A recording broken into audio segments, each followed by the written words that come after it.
At IQ, nutrition and wellness videos are meant to be informative and educational. They are not intended to diagnose, treat, prevent, or cure any disease or condition.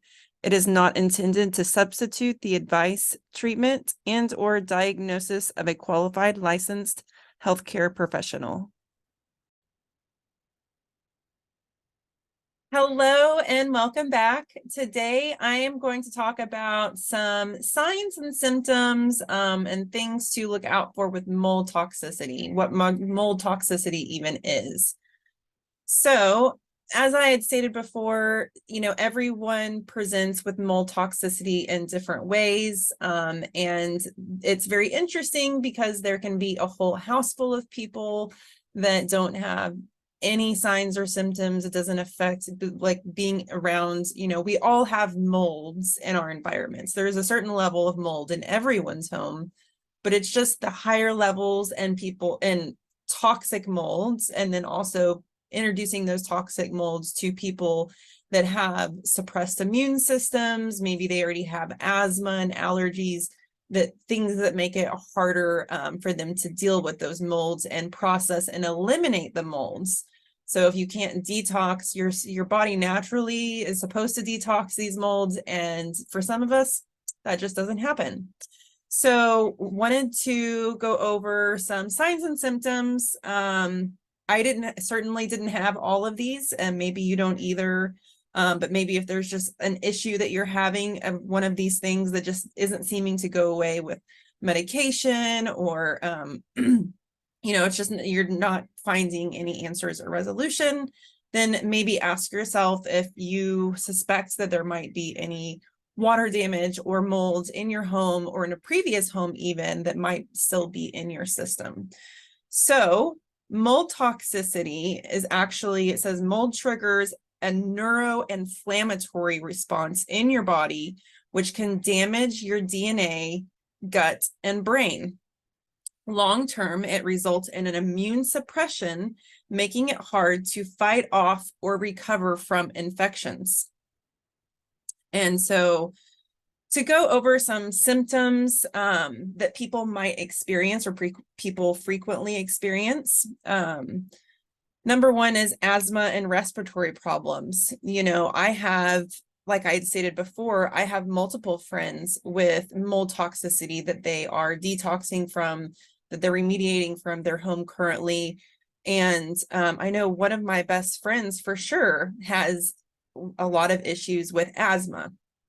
And her daughter even was starting to get asthma, or has been starting to get asthma, and just other respiratory problems, which can lead to pneumonia. And if you have pneumonia and you're having a hard time fighting off infections, that can get really dangerous. But I, again, did not have asthma. Other symptoms: cough, allergies. I definitely have had increased allergies, that's for sure. Runny nose, hay fever, nasal congestion, irritated skin or skin-like issues like eczema, psoriasis. So me and my daughter both have psoriasis. And although it's hereditary, it's, having that in your genes, but then also being exposed to the mold just makes those things come out even more. Mental health issues, including memory loss, slowed reaction times, difficulty processing emotions, anxiety and depression, irritability. Yes, yes, and more yes. I've had all of these things for sure. Me going through right before I went into treatment for my mental health, through the partial hospitalization program that I took part in, it was scary. Like, my mental health was scary. The panic attacks and just the complete breakdown and everything just, so basically if you're having difficulty processing your emotion and then you find yourself getting irritable and angry, that could be something to think about. More sensitivity to light and vision loss. And this is so interesting because that was one of the first things that I remembered was when I woke up, after being like, whenever I first started getting sick, I remember just waking up and like, it was just like my vision was shot and everything was blurry. And, you know, it slowly seems to be getting better. But I still have a lot of lack of vision. I still have vision problems for sure. And it's, you know, I'm in my late 30s now, you know, I'm not an old lady, you know, and these things shouldn't be happening so rapidly. Chronic fatigue, which is another thing that a lot of people suffer from, and it can be from a lot of different things. But if you start to kind of piece these together, if you've got multiple of these, something to look at. Gastrointestinal problems like cramps, nausea, diarrhea, and lastly, lightheadedness. This is my number one issue that I have been, you know, fighting for the last 2 years that's gotten a lot better, but I still get so lightheaded. I took my daughter to, it was her 13th birthday yesterday, and took her to the spa, and I used to love going into the different saunas and everything was so relaxing to me.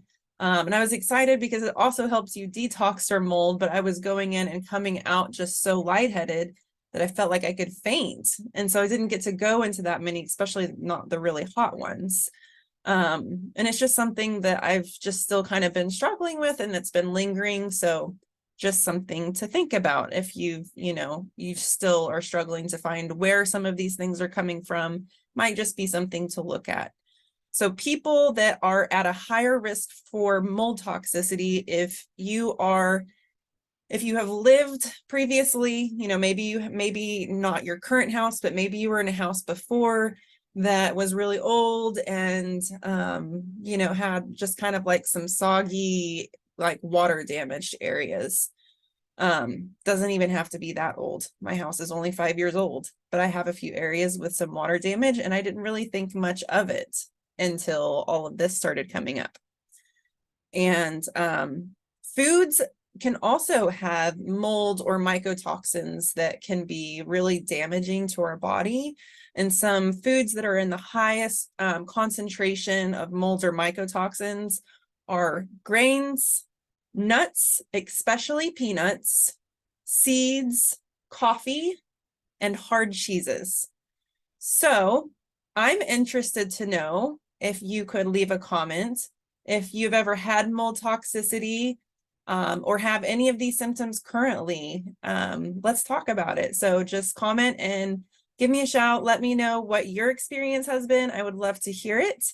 And if you could do me a huge favor and please like this video and subscribe to my channel if you haven't, I would so appreciate it. It really helps me build my page and build my followers. So I really appreciate you. Hopefully this has been helpful, and take care and be well.